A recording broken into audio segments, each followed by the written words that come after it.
কোন শালা বোধ রে ঘুমাতে দিছে না, শুধু ফোনেই করছে। দেখি কোন শালা। হ্যালো, হ্যাঁ আমার দাদা কাছে কামাইলে, তারপর 150 টাকা লিছি। আর আমি যাবো তোদের সঙ্গে ঘুরতে। একটু দাঁড়ায় না, 10-15 মিনিট। ঠিক আছে। কখন যে দাদা আসবে কামাইলে, ছেলে গেলে ফোনও করছে যাবো ঘুরতে, পয়সাও নাই, নাই তো যাতি। দাদা কামাইলে আলি আলি তো এখন আলি 150 টাকা দেন, বন্ধুদের সঙ্গে ঘুরতে যাবো। পয়সা নাই কি কাম কাজ তো করবি না, পয়সা পয়সা করবি ভেড়া করলে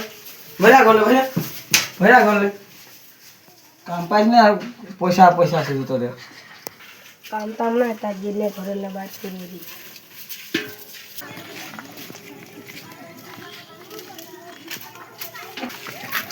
দেখ রে ভাই, ইয়ার ভাইটে কাম করে না তো রাখছে বাইর করে দিতে পারে। এতটুকু ছিল এখন কথা কাম, এতটুকু ছিল কথা কাজ পাবে কখন? আর পুলিশে কাজ করতে গেল, এখন পুলিশে কাজ করতে দিবে না। কি বলবি বল? কি